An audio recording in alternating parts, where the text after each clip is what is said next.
안녕하십니까. 2023년 7월 19일 최병무 이펙트 시작하겠습니다. 월간조선 8월호가 나왔는데요. 그 중에 눈에 띄는 기사가 있어서 설명을 드리려고 합니다.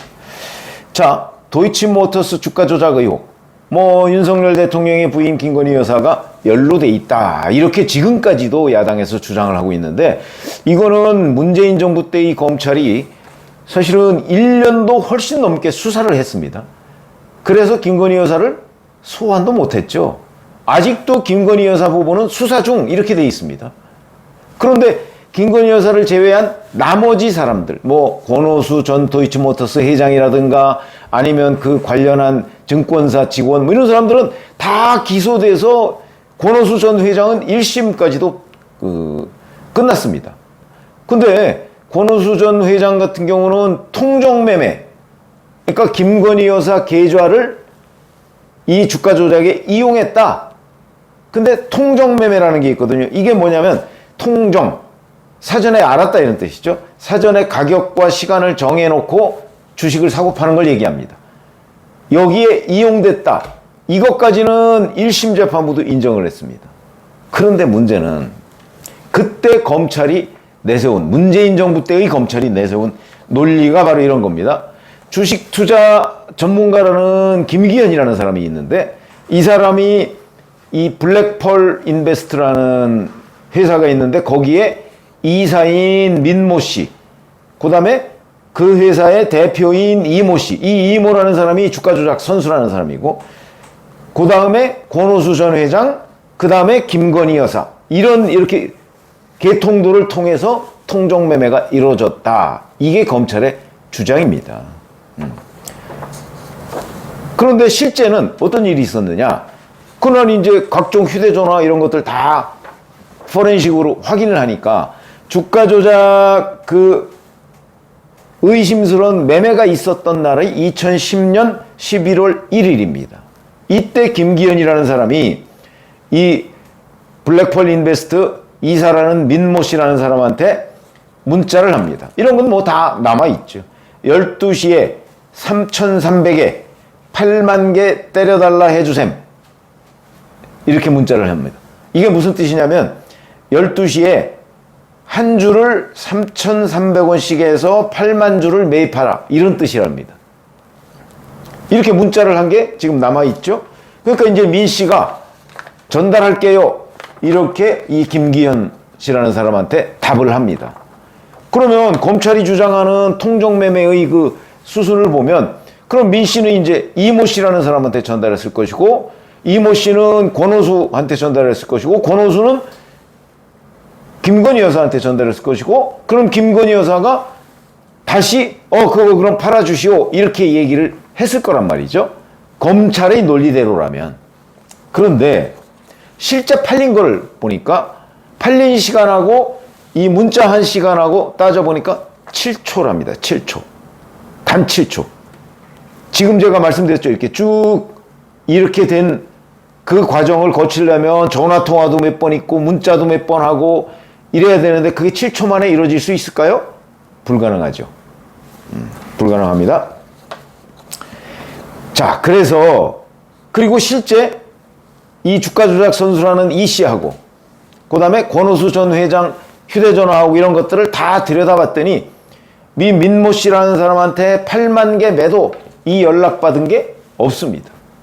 그러면 결국 통정매매라는 논리가 무너지는 거죠.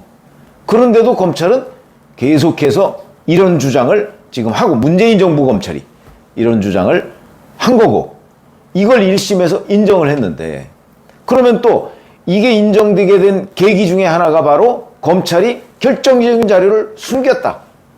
이 얘기를 지금 월간조선이 하고 있는 거거든요. 그게 바로 대신증권 녹취록이라는 겁니다.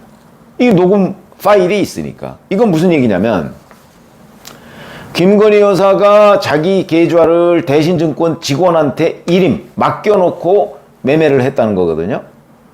근데 그 녹취록이 있습니다.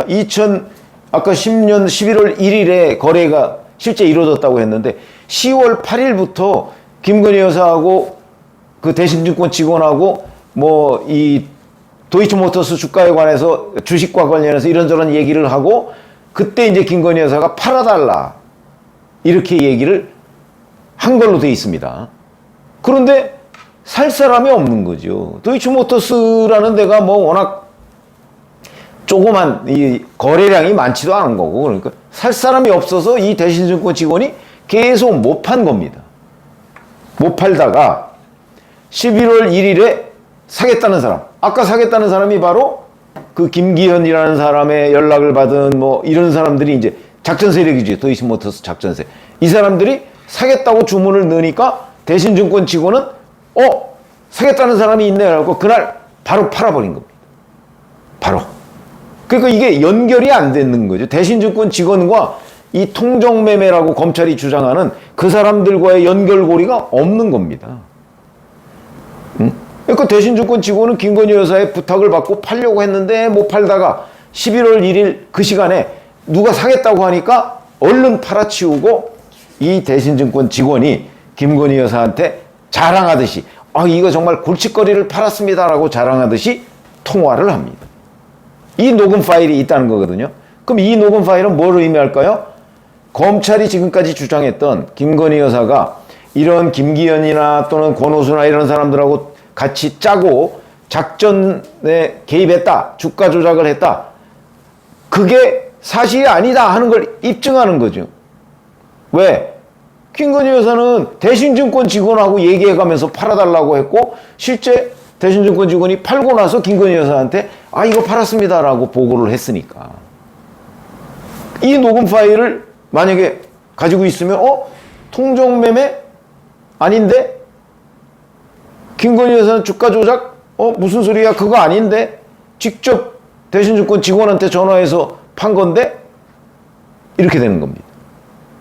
이렇게 돼서 이 대신증권 녹취록이라는 것을 만약에 재판부에 내면 김건희 여사를 이 도이치모터스 주가 조작 의혹에 무슨 하나의 연결고리인 것처럼 끌고 들어가려는 이런 친문 검찰의 논리가 다 무너지는 것이고, 심지어는 지금 권오수 전 회장의 1심 그 통정매매라는 거, 그 논리도 무너지게 되는. 권오수 전 회장이 아까 김기현이나 이런 사람들하고 통정매매를 했는지는 모르겠으나 그 연결고리에 김건희 여사는 없다는 거죠. 대신증권 녹취록을 내면 그게 그 증거가 되는 거죠. 그러니까 친문 검찰이 그걸 뺀 겁니다. 그 녹취록을 숨기고 재판부에 제출을 안 한 거죠. 그 얘기입니다. 월간조선 8월호에 그 톱 기사가 그 얘기입니다. 그러니까 이 대신증권 녹취록이라고 하는 거는 김건희 여사가 이 권오수 전 회장 등 이 사람들 이 통정매매 세력하고 전혀 엮이지 않은 채 대신증권 직원한테 도이치모터스 주식을 팔아달라고 한 거다. 이걸 입증하는 증거인데, 그걸 친문 검찰이 가지고 있으면서도 자기네들이 김건희 여사를 이 도이치모터스 주가 조작과 자꾸 연결을 지으려고 하다 보니까 그거를 증거로 재판부에 내지 않았다. 그 얘기가 되는 겁니다. 내지 않았다는 건 숨겼다는 게 되는 거죠. 그런데 대신증권 녹취록을 검찰이 숨겼다는 사실을 이 권오수 전 회장 이런 사람들이 알게 돼서 법정에서 이 문제를 제기를 했다고 합니다. 자, 지금 권오수 전 회장의 이 도이치모터스 주가 조작 의혹과 관련한 2심 재판이 진행 중입니다. 아마도 이런 문제점들이 지금 제기됐기 때문에 판사가 좀 판단을 새로 하지 않을까 이런 생각이 드는데, 어쨌든 간에 중요한 거는 이 친문 검찰이라는 사람들은 1년 넘게 집중적으로 수사를 하고서도 김건희 여사의 주가 조작 연루 의혹을 밝히지 못하니까 사실은 무혐의 처분을 해야 되는데 그것도 안 하고, 그 다음에 자칫 잘못하면 김건희 여사가 이 주가 조작 이 부분과 관련이 없다, 무관하다 하는 게 대선 전에 만약 언론에 보도가 되면 자기네들의 소위 검찰 작전, 친문 검찰의 작전이 실패로 돌아갈 걸 의식해서 계속 이 자료를 심지어는 재판부에까지 숨겼던 것 아닌가. 이거는 글쎄 이걸 법률적으로 어떻게 처벌을 해야 될지는 잘 모르겠으나 여하튼 이 정도가 되면 이건 조작 세력 아닙니까? 친문 검찰이 조작, 이렇게 충분히 볼 수 있는 대목으로 보이고, 그러다 보니까 그 후에 서울중앙지검에서 일선 그 검사들은 계속 이건 무혐의 처분합시다, 이렇게 된 거죠. 그 얘기를 월간조선이 썼다. 그래서 참 뭐 친문검찰 따로 있고 뭐 친윤검찰 따로 있느냐, 뭐 저는 그런 얘기를 많이 하긴 했는데, 정말 이 친문검찰이라는 그 지휘부, 이런 사람들의 이 그 어떤 정치적 성향, 이런 거는 정말 못 말리는 수준이었고, 지금이라도 당시 김건희 여사를 무리하게 엮으려고 했던 그 일부 검사들, 법률적으로 한번 좀 따져봐야 될 대목이 있는 것 아닌가, 이렇게 생각이 들어서 소개를 해드렸습니다. 고맙습니다.